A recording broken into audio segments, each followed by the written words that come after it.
남을 살리는 희생이 권세입니다. 남을 살리는 희생이 권세입니다라는 제목을 가지고 말씀을 전하도록 하겠습니다.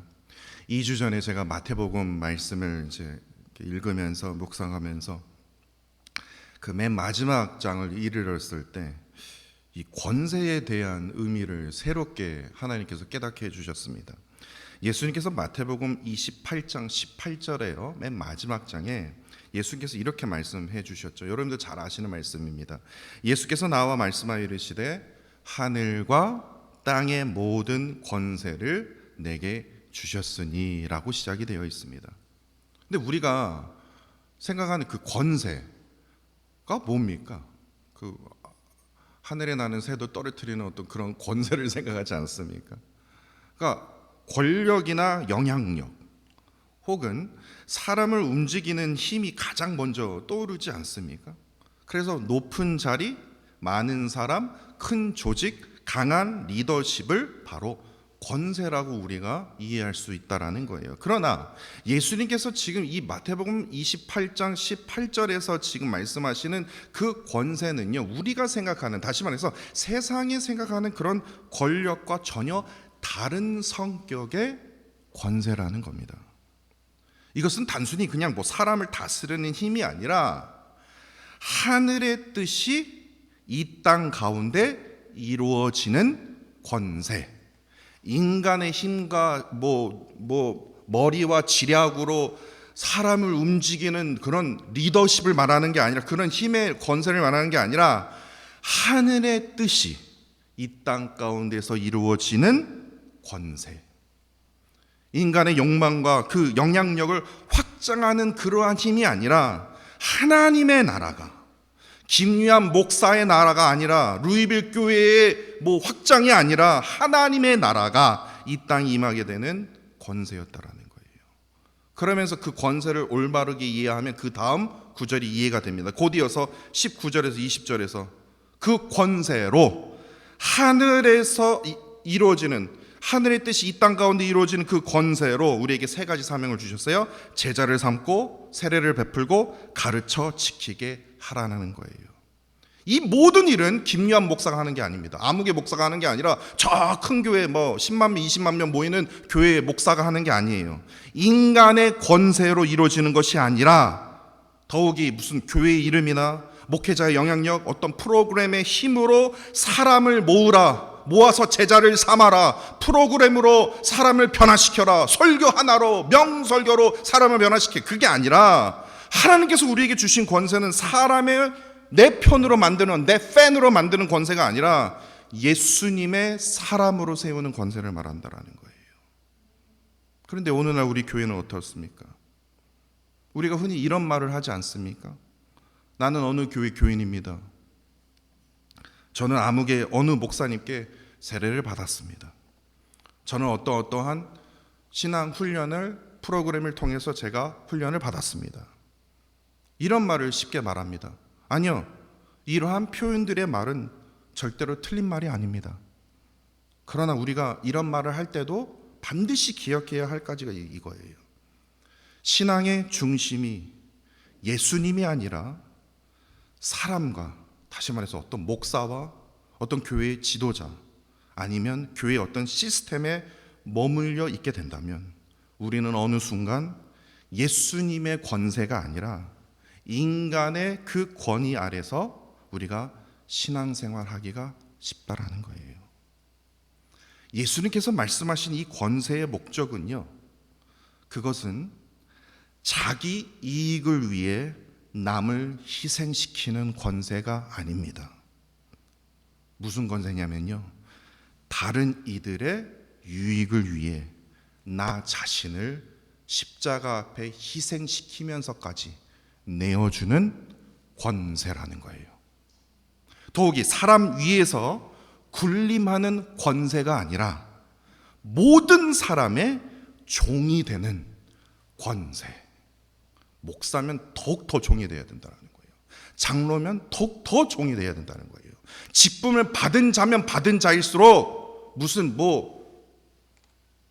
대접받는 어떤 그런 자리에 즐기는 자가 아니라 오늘 대접받으면 오히려 너무나 불편해하는 그러한 종이 되어야 된다라는 거예요. 그러나 오늘날 우리의 교회를 한번 보십시오. 오늘날의 교회를 보세요. 이러한 예수님의 권세는요, 너무나 다른 방향으로 나아가고 있다는 거예요. 높아지려고 하고요, 어떻게든 영향력을 펼쳐가려고 하고요, 또한 교인들로 하여금 나의 팬을 만들기 시작합니다. 저도 이런 말을 하면서도 저도 그러고 싶어요. 저도 높아지기 원하고요, 저도 어떻게든 제가 영향력이 더 많아졌으면 좋겠고요, 저를 좋아하는 사람이 더 많아지면 좋겠어요. 그러나 예수님께서 말씀하신 그 권세가 그런 권세가 아니라는 거예요. 예수님께서 우리에게 보여주신 그 권세는요, 말도 안 되는 권세입니다. 십자가를 지고요, 나 자신을 아주 처참하게 낮추는 권세였어요. 세상 사람들이 이해가 안 되는 권세예요. 이게 하늘의 뜻이 이 땅에 이루어지는 권세의 모습이라는 거예요. 세상의 눈으로는요, 그 십자가가 와, 이게 뭐냐? 패배다, 굴욕이다, 이렇게 보이지만 하나님 나라에서만큼은요, 십자가의 권세만큼, 십자가에서 낮아지는 그러한 모습만큼 그러한 강한 권세가 없다라는 거예요. 그럼에도 예수님께서 우리에게 이것이 권세라고 말씀하신 이유는 예수님께서 자발적으로 십자가의 길을 선택하셨지만 결국 예수님께서 무너지셨습니까? 아니요, 무너지지 않으셨다라는 거예요. 오히려 순종과 희생을 통해서 죄와 죽음을 이기시고 부활의 승리를 우리에게 보여주셨다라는 거예요. 부활의 승리로 우리를 만나주셨다라는 거예요. 그러므로 우리가 예수님의 그 권세는요, 남을 억누르는 힘이 아니라 헛똑같은 내 뜻으로, 내 경험으로 자신을, 그 상대방을 변화시키는 것이 아니라 나 자신을 제일 먼저 내어주면서 결코 무너지지 않는 하늘의 뜻이 이 땅에서 이루어지는 그러한 능력이라는 거예요. 이러한 시각으로 오늘 본문 말씀을 보면요, 유익이라는 이 단어가요, 눈에 들어올 수밖에 없습니다. 사도 바울은요, 24절과 33절에서요 두 번이나 이렇게 강조하고 있지 않습니까? 누구든지 자기의 유익을 구하지 말고 남의 유익을 구하라. 나와 같이 모든 일에 모든 사람을 기쁘게 하여 자신의 유익을 구하지 아니하고 많은 사람의 유익을 구하여 그들로 구원을 받게 하라. 유익, 그것도 나의 유익이 아니라 남의 유익이래요. 바로 여기서 우리는 아주 중요한 사실을 우리가 발견하게 되지 않습니까? 예수님께서 지금 말씀하신 그 권세가 실제 삶 속에서 어떻게 나타나냐고요? 세상은요, 오로지 자기 유익을 위해 자신의 힘, 권세를 사용하지 않습니까? 그러나 하나님의 나라는 다르다라는 거예요. 예수님의 권세는 자기 유익을 내려놓습니다. 왜 내려놓냐? 남의 유익을 위해서요. 다른 이의 유익을 살리는 권세를 사용한다라는 거예요. 그래서 사도 바울은요, 자기 유익을 구하지 말라라고 말했던 것이에요. 왜냐? 참된 그리스도인은요, 세상의 방식으로, 지금 이 고린도 교회가 지금 로마로부터 지금 계속해서 보이는 게 그 세상의 권세 아닙니까? 어떻게든 힘으로, 팍스 로마나 힘으로 누르는 거예요. 그게 너에게 평화를 준다라는 거예요. 힘을 누르고 있는 그 세상에서 우리는 그러한 권세로 살아가는 게 아니라 예수님의 권세 아래 살아가야 된다.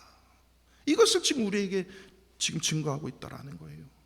예수님의 권세는 사람 위에 올라서는 힘이 아니라 다른 사람을 살리기 위해서 자신을 낮추는 힘이라는 거예요. 그래서 오늘 본문 말씀이 사도 바울이 계속해서 반복적으로 얘기하는 것이 남의 유익을 구하는 삶이야말로 예수님께서 말씀하신 그 권세가 실제 우리 그리스도의 이 성도의 삶 속에서 구체적으로 나타나는, 반드시 나타내야 할 모습이라는 것이죠.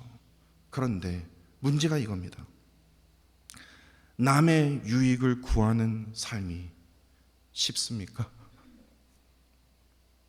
제가 오늘 이 본문 말씀을 준비하면서도 야, 나도 이렇게 살지 않는데 참 이걸 전하기가 참 힘들다라는 생각을 정말 많이 했습니다. 오늘 이른 아침에 제가 다시 이 본문 말씀을 다시 다듬으면서도요, 와, 이건 진짜 나도 이렇게 살아야 되는데, 솔직히 말하면요, 왜냐하면 남의 유익을 구하는 삶이요 말처럼 쉽지 않기 때문에 그래요. 왜냐? 저도 그래요. 진짜로요. 우리는 쉽게 왜 내가 다른 사람 때문에 내 자유를 제한하느냐는 거예요. 이러한 생각이 제 머릿속에 떠나지 않았다라는 거예요. 그래서 사도 바울은 오늘 본문에서 아주 현실적인 예를 하나 보여주고 있지 않습니까? 바로 우상 제물에 대한 문제입니다. 오늘 본문 27절과 28절에요. 제가 다시 읽어드릴게요. 불신자 중에 누가 너희를 청할 때에 너희가 가고자 하거든 너희 앞에 차려놓은 것은 무엇이든지 뭐예요? 양심을 위에 묻지 말고 그냥 먹으라라는 거예요. 그러니까 불신자 앞에서는 편안하게 먹으라. 그러나 누가 너희에게 이것이 우상제물 아닙니까? 라고 말하거늘 그렇게 알게 하는 자와 그 양심을 위해서 먹지 말라라는 거예요. 언뜻 보면요, 지금 오늘 사도 바울의 말이 정말로요 진짜 모순처럼 느껴지지 않습니까? 불신자 앞에서는 그냥 편안하게 먹으래요. 그런데 신자 앞에서는요 먹지 말라는 거예요. 그래서 우리는 이 본문 이 구절을 가지고 결국 그리스도인은, 믿는 사람들은 항상 세상 사람들의 눈치를 보면서 살아가야 되네. 항상 남의 눈치를 보며 살아가는 것이 아닌가라고 우리는 그렇게 생각할 수밖에 없다라는 거예요. 근데 여기서 아주 중요한 핵심이 있습니다. 왜 사도 바울이 그렇게 눈치 보면서 그렇게 해야 된다? 왜 그렇게 얘기할까요? 이건 눈치가 아닙니다. 사랑하면 그렇게 돼요. 사랑하면요. 27절에서요 사도 바울은 묻지 말고 먹으라 라고 말합니다. 왜냐? 복음 안에서 이미 우리는 자유된 사람이기 때문에. 우상은 하나님 앞에 아무것도 아니며 음식 자체가 사람을 더럽히는 것이 아니기 때문에, 다시 말해서 그리스도인은요 사람의 눈치를 보면서 살아가는 존재가 아닙니다. 그러나 중요한 것은 이거예요. 28절에 상황이 달라지지 않습니까? 누군가가, 신자가 이것은 우상에게 바친 제물입니다 라고 말하는 순간 그 음식은 그냥 단순히 그냥 음식이 아니다라는 거예요. 그 사람의 양심과 믿음에 문제가 되기 때문에, 그래서 사도 바울은 그렇기 때문에 먹지 말라라고 말하는 거예요. 이것은 무엇을 의미하냐? 내가 자유가 없어서가 아니라 그 상대방을 어떻게 합니까? 사랑하기 때문에 같이 먹어주는 거고요. 사랑하기 때문에 내가 먹고 싶어도 안 먹는 거예요. 사랑하기 때문에 참는 거예요. 사랑하기 때문에 내가 이거 먹기 싫어도 같이 먹어주는 거예요. 왜냐? 그 영혼이 어떠한 시험에 들지 않도록 나의 자유, 나의 권리를 어떻게 합니까? 나의 주장을 잠시 내려놓는 거예요. 왜냐? 사랑해야 할 대상이기 때문에. 이것이 바로 예수님께서 말씀하신 권세의 참된 의미입니다. 예수님은요 능력이 없어서 십자가를 지신 게 아니에요. 모든 권세를 다 가지셨지만 우리를 너무나도 사랑하셨기 때문에 자신이 십자가를 지고 싶지 않을 그런 마음이 있었어도 땀이 핏방울이 날 정도로요 어떻게 하든 이 십자가를 좀 멀리하면 안 됩니까? 그 정도였어요. 그러나 그 십자가를 피할 수 없었던 이유는 무엇입니까? 우리를 너무나도 사랑하셨기 때문에, 우리를 너무나도 사랑하셨기 때문에 자신을 제한하셨다라는 거예요. 남의 유익을 구하는 삶이야말로 예수님의 그 권세가 성도의 삶 속에서 가장 실제적으로 드러나는 모습이라는 거예요. 그러므로 성숙한 신앙인이라면 내가 이것도 할 수 있지, 내가 뭐 이것도 자유롭게 할 수 있지, 내가 무엇을 할 수 있는 것을 먼저 묻는 것이 아니라 제일 먼저 무엇을 생각해야 됩니까? 이것이 다른 성도들에게, 다른 사람에게 유익이 되는가? 이것을 가장 먼저 물어야 된다는 거예요. 여러분도 아시다시피 저는요 월요일이 두려워요. 월요일이 제일 힘들어요. 그런데 하나님께서 저에게 월요일이요 이제는 요즘 들어서요.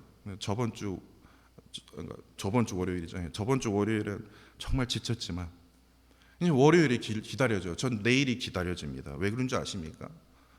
유튜브에요. 목사가 맨날 이거 맨날 이거 드라마만 보는 거예요. 그게 아니라 오해하지 마세요. 유튜브에요. 불꽃 야구를 볼 수 있기 때문에 그렇습니다. 여러분들 불꽃 야구라고 들어보셨습니까? 저는 처음에요. 그냥 스포츠 콘텐츠로 그냥 정도만 생각했어요. 그냥 은퇴한 선수들이 그냥 다시 모여서 그냥 예배하는 게 아니라 야구하는 프로그램으로 그냥 추억을 자극하는 어떤 그러한 예능으로 저는 그렇게 여겼습니다. 그냥 생각 없이 그냥 봤어요.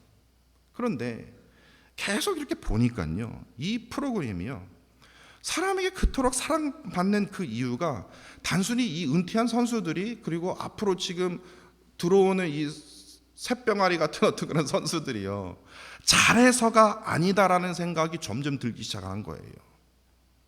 오히려 그 안에서 요즘 세상에서요, 점점 보기 어려워지는 한 가지 가치를 저는 그것을 느끼게 됐어요. 그것이 무엇인 줄 아십니까? 바로 희생입니다. 희생이요. 이 야구라는 이 운동은요, 참으로 독특한 운동입니다. 이 야구의 룰을 하나하나씩 살펴보면요, 저는 결국에 이렇게 저는 해석이 되더라고요. 어떠한 스포츠보다 저는 야구가 제일 좋습니다. 왜냐? 목사치고요. 목사치고 야구를 싫어하는 사람은 진짜 거의 없을 것이다 라고는 저는 생각이 들어요. 축구 다른 농구 있어도요, 야구만큼은 목사인데 야구를 싫어한다 그러면 전 목사 타이틀 떼야 된다라고 생각할 정도로요, 야구는요, 내가 아웃되어야 팀이 살아나는 스포츠예요. 내가 희생하지 않으면, 진짜 겁나게 1번 타자 열심히 뛰지 않으면, 안 나가면, 출루 못하면 그건 끝나는 거예요. 그건 팀 이미 져버려요. 신나게 팔 빠질 정도로 그냥 100마일 막 던져야지. 근데 그것도 처음에 던지는 게 아니라 끄트머리에서도요. 끄트머리에서도 9회 말이에요. 다 끝난 거 아닙니까? 다 끝난 거잖아요. 한번 10점 차이, 5점 차이 났는데도, 그런데도 100마일 150 아니죠. 예. 아니 저렇게 저러다가 팔 빠지는 거 아니야? 어떡하든. 나 혼자 잘 치고 싶은 욕심에 그냥 방망이 휘둘렀다가는요, 이제 쫓겨나요. 감독이 가만 안 놔둬요. 내가 이러잖아요. 이러잖아요. 그럼 번트 대라는 거예요. 네가 하기 싫어도 상관없다라는 거야. 나 하는 대로 따라 하라는 거예요. 네가 잘하든 말든 상관없다는 거예요. 왜냐? 점수를 내야 된다라는 거예요. 번트, 희생 번트 하고, 타율이 떨어져도 기록에 손해돼도 상관없다라는 거예요. 감독이 사인 보내면 그렇게 해야 돼요. 그 한 번의 아웃으로 주자가 진료하고 결국에 팀이 점수를 얻기 때문에요. 그러니까 겉으로 보기에는요, 야, 저 바보같이 저기 감독만 말 따르냐? 네 능력을 펼쳐줘야지. 네 마음대로 해. 그랬다가는요, 팀이 져요. 그런데 감독의 지시대로요, 실패처럼 바보처럼 보이지만요, 아이고 자기 주도적으로 가야지. 근데 그게 아니다라는 거예요. 그렇게 했다간 팀이 승리하지 못하기 때문에 어떻게든 번트되면 번트되고 뛰면 뛰어야 되는 거예요. 그것이 뭐냐? 팀을 살리는 성공이기 때문에 그래요. 생각해보면요, 불꽃 야구가 감동을 주는 이유에도 바로 여기 있다고 저는 생각합니다. 선수들이요, 자신의 이름값보다 자존심보다요, 팀을 가장 먼저 생각하는 그런 장면들, 몸을 던져서면 은퇴했는데도 저렇게 무리할 정도로 저렇게 하냐? 자신이 빛나지 않아도 동료를 살리는 모습에 사람들은요, 그냥 단순히 그냥 승부 이상의 것을 그들이 느끼기 때문에 그렇게 환호하는 거 아닐까? 어쩌면 지금 우리가 살고 있는 이 시대에 잃어버린 그 희생의 아름다움을 지금 그 작은 프로그램 안에서 우리가 발견하고 있는지 모르겠습니다. 여러분도 오해하지 마세요. 내일 또 불꽃 나고 찾아봐야지 보라는 얘기가 아닙니다. 우리가 곰곰이 생각해보면요, 제가 야구를 즐겨보는 이유가 그 안에 복음이 느껴지기 때문이에요. 복음의 중심이요. 예수님은요, 자신을 드러내기 위해서, 높아지기 위해서 자신의 그 능력, 권세를 사용하지 않으셨다라는 거예요. 모든 권세를 가지셨음에 불구하고도 오히려 자신을 낮추셨고, 진짜 우리를 사랑하셨기 때문에 어떻게든 우리를 살려주시기 위해서 어떻게 합니까? 그 험한 그 고통스러운 그 십자가를 선택하셨다라는 거예요. 세상의 눈으로 본다면 야, 저런 바보가 어딨냐? 저렇게 그냥 뭐 사람 살리고 뭐 사람 먹이고 저렇게 가르치던 자가 어떻게 저렇게 세상이 가장 추한 그 십자가를 질 수 있는가? 십자가는 분명히 실패였어요. 그렇기 때문에 조롱을 받으셨어요. 수치를 당하셨어요. 패배처럼 보였어요. 그러나 하나님의 나라에서만큼은 그것이, 그 십자가를 지는 것이요, 가장 위대한 승리로 우리가 지금 해석하고 있지 않습니까? 왜냐? 예수님의 그 희생을 통해서 죄인을 살리셨고 죽었던 자가 새 생명을 얻었기 때문에 그렇습니다. 사도 바울이 오늘 본문 24절에서요, 자기의 유익을 구하지 말고 남의 유익을 구하라 라고 반복적으로 말한 이유도 바로 여기에 있다라는 거예요. 단순히 그리스도인으로서 세상의 눈치를 보며 착하게 코스프레하라, 그런 말이 아닙니다. 손해보며 참고 살라, 그 말도 아닙니다. 예수님의 권세 아래 살아가는 사람은요, 자신의 유익보다 다른 사람을 살리는 선택을 가장 먼저 하는 사람이기 때문에 그렇습니다. 예수님의 권세는요, 남을 억누르는 힘이 아니라 다른 사람을 살리기 위해 자신을 내어주는 힘이었다라는 거예요.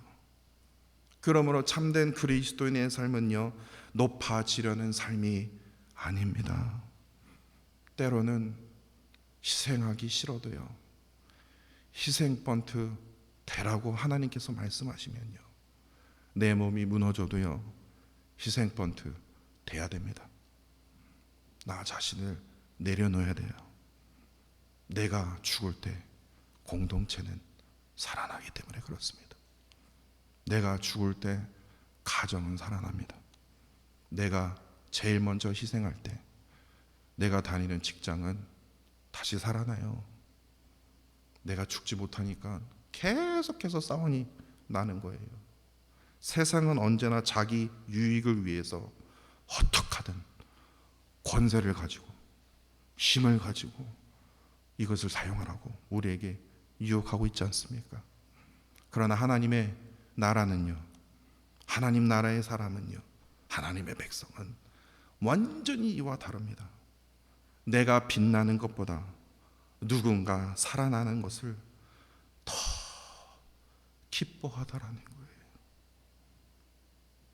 그것이 바로 예수님의 권세 아래 살아가는 참된 성도의 모습이라는 겁니다. 그렇다면 우리는 무엇을 가장 먼저 묻고 우리는 살아가야 할까요? 나에게 유익이 되는 것이 무엇일까? 저거 하면 나에게 유익이 되는 것이 무엇일까? 저 사람을 통해서 내가 유익이 되는 게 무엇일까? 이것을 가장 먼저 묻는 자가 아니라 이것이 다른 사람에게 유익이 될 수 있을까?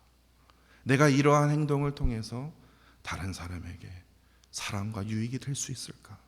이것을 가장 먼저 묻는 그러한 그리스도인이 되어야 할 것입니다.